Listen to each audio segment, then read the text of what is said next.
him black. Just to give you a little bit of history. My favorite band of all time, Parliament Funkadelic, led by George Clinton. 1975 was the year. They actually coined the term Chocolate City. And they even did an album entitled it Chocolate City. Dedication to Washington, D.C. Why? Because D.C. was predominantly black. 77% of my city was black. Today, it's at 40. And nobody cried about that at all. A lot of you all at some point asked about a question, I'm sure. That question probably would have went a little something like this. I wonder why those blacks clean up their neighborhoods. Am I correct?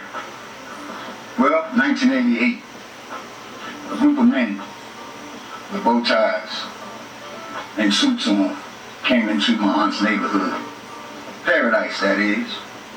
Northeast DC. And it got so bad around there where they actually was fighting drug dealers with their fists, no weapons.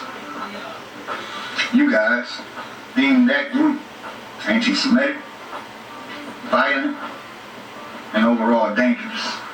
And when it was removed, it got even worse. And guess what happened? Ronald Reagan deployed the National Guard into the streets of D.C. And in my neighborhood in particular, also in Northeast D.C., I remember them dropping a big spotlight right on the corner when I was a youngin'. Now, before you get into what party Ronald Reagan was affiliated with, I can take you back to 1968. 1968, Lyndon Baines Johnson also deployed the military into the streets of D.C. And let's move forward to 1991. Well, let's go to 1990. Because in 1990, it was the media that actually coined D.C. as the unaliving capital of the United States, right? That same year, I believe we had 479 unalivings that year. No tears. Fast forward to 1991. I remember a man who just recently left the White House said out of his mouth when he was in Senate, lock all of those sons of bitches up. They created the 91 crime bill. And wasn't it Strom Thurmond that he joined forces with to author that bill? Yep. Being that Strom Thurmond was a documented racist, I remember that Strom voted against the Voter Rights Act and the Civil Rights Act of 64 and 65. Where was your tears? 47% of my men went to prison, all because of they were selling or addicted to a drug that we didn't even manufacture. I remember a former First Lady came out of her mouth and said that we... And I gotta stop it right there, man. That was so strong. That's so strong right there. 47% of black men went to prison out of D.C. all over a drug that we didn't manufacture, either sold it or used it. But we didn't make it.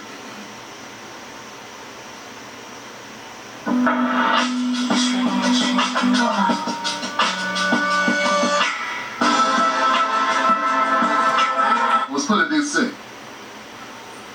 And to this day, there'll be people that blame addicts, they'll blame the young people for the drugs, being caught up in drugs. They will not even consider, even think about blaming. How the hell did drugs get there? It wasn't magic. It wasn't magic. As if people knew when they first started using it that it would become an addictive thing. There were lots of drugs. People smoked weed. Nobody really ever broke into your hot well. You know what I'm saying? Like, there's things you do for weed, there's things you don't do for weed. But anyway, the point is, very seldom do people think about the ramifications of what happened. There's a lot of finger pointing, even amongst black people and black people, about that era and about drugs in general. And very little reflection on maybe that was intentional. No, let's keep going. My brother. We didn't even manufacture.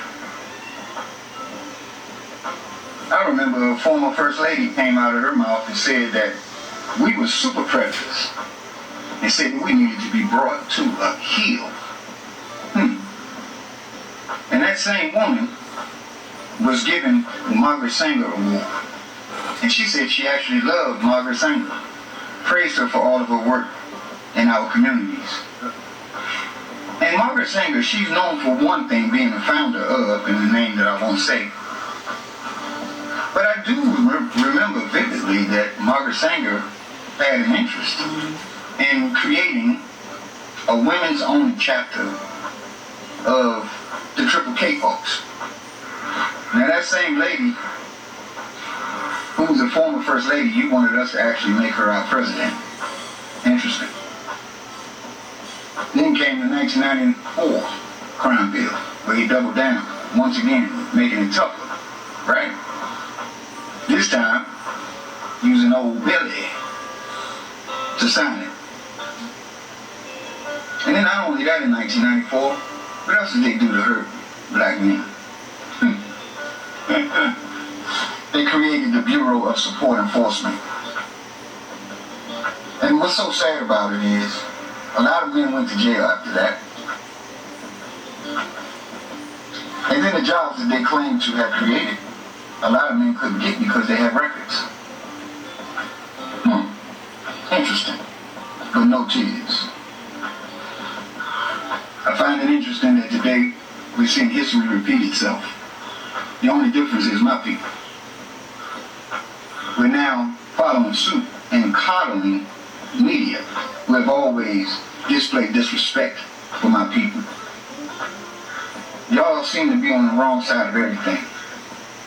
We got babies out here being mowed down in the streets. And because you did a big number with your policies on my men, now the children have become the oppressors and the women rule over them. Interesting, because that's biblical. That's Isaiah 3:12. I'm not going to hold you any longer. I just want you to know I'm tired. I'm tired of funerals. I'm tired of skipping funerals because that might get shot up, right? One day y'all gonna learn to be honest.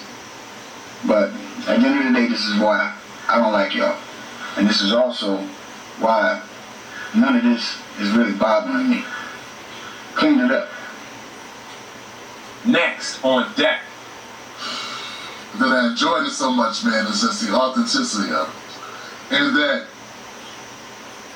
he makes a lot of points, a lot of historical facts. He just say facts. Margaret Sanger, the Hillary Clinton, the Joe Biden. But deeper than that, man, just a condition of how it didn't matter what party was in power, how they treated black Americans, how they treated black Americans in the city of Washington, D.C.